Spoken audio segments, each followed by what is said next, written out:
श्री विजय सिन्हा जी, माननीय विधान परिषद के सदस्य और हमारे छोटे भाई नवल यादव जी, यहाँ उपस्थित भारतीय जनता पार्टी के जिला अध्यक्ष दीपक जी, रामानंद मंडल जी, राष्ट्रीय जनतांत्रिक गठबंधन और 13 मई को चुनाव होना है।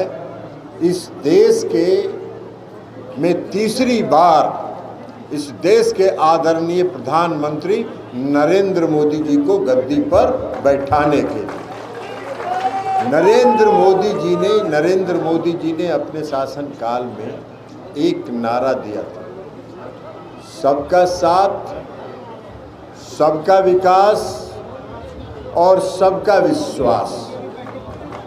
और अपने इस नारे को देश के आदरणीय प्रधानमंत्री नरेंद्र मोदी जी ने सरजमीन पर, धरातल पर उतार के दिखा दिया। एक तरफ बिहार के गरीबों को, 80 करोड़ गरीबों को प्रति माह अनाज मुफ्त दे रहे हैं। कई योजनाएं चलाई, उज्ज्वला योजना से लेके कई योजनाएं चलाई। और इस सब के बाद पूरे दुनिया में जब कांग्रेस का शासन था तो पूरे दुनिया में भारत का थू-थू होता था। नरेंद्र मोदी जी के शासनकाल में इस दुनिया का कोई भी देश ऐसा नहीं है जिसको भारत की तरफ आंख उठा के देखने का भी साहस हो और हिम्मत हो। ये नरेंद्र मोदी जी का देश।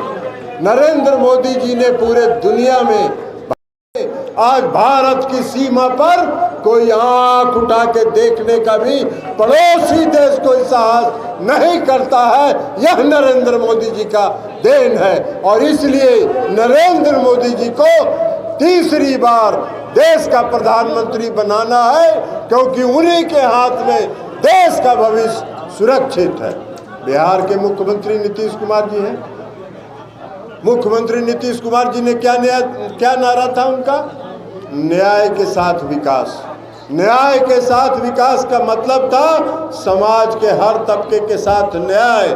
और जो समाज में सबसे पिछले पंक्ति में खड़ा है उसको विशेष अवसर देकर उसको समाज के मुख्य धारा में लाया जाए। यह नारा था नीतीश कुमार जी का। प्रधानमंत्री जी का नारा है सबका साथ, सबका विकास, सबका विश्वास। दोनों नारा एक समान है। और नीतीश कुमार जी ने यह बिहार के लोगों को गारंटी दिया था कि समाज में आपसी सद्भाव, सामाजिक सद्भाव बनाए रखिए, बिहार के विकास की चिंता हम सबों पर छोड़ दीजिए। और आज बिहार के हर नागरिक इस बात के गवाह है कि बिहार के एनडीए की सरकार ने पिछले 18 वर्षों में जो विकास का काम किया है वो हर गांव में, हर घर में, हर गली में दिख रहा है। सुरारी और बिल्लो और हलसी के किसी गांव में और रामगढ़ के किसी गांव में कोई सड़क था क्या? नहीं था। आज नीतीश कुमार जी ने हर गांव में सड़क पहुंचा दिया। बिजली का खंभा हर गांव में है, बिजली हर गांव में जल रही है। अब देखिए मोबाइल का टावर है। लालू जी और राबड़ी जी के राज में क्या होता था? मोबाइल चार्ज करने के लिए भी लोग बैटरी घर में रखते थे और बैटरी से मोबाइल चार्ज करते थे।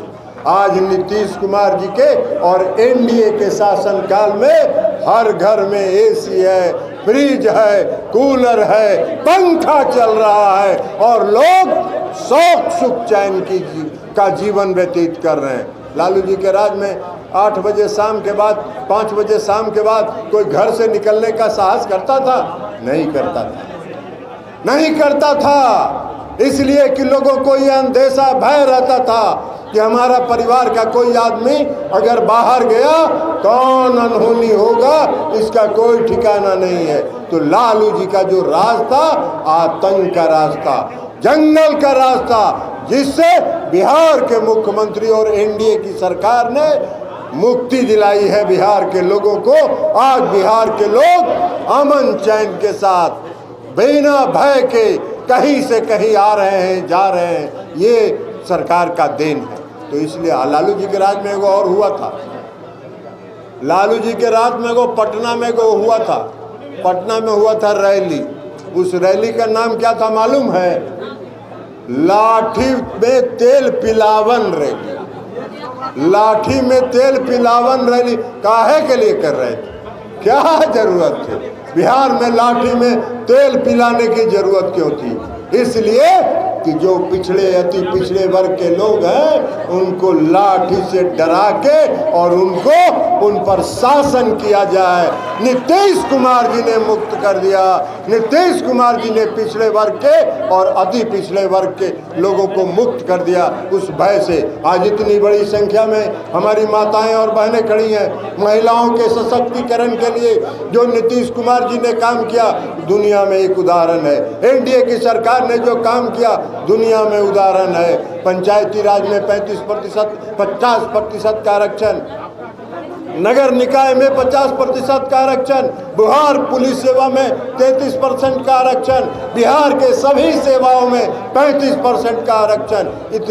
इतना सशक्तिकरण और जीविका बना के आज 1.5 करोड़, लगभग 1.5 करोड़ ग्रामीण महिलाओं को उन्होंने जीविका से जोड़ के महिला सशक्तिकरण का काम किया है। इसलिए साथियों, हम आपसे आग्रह करते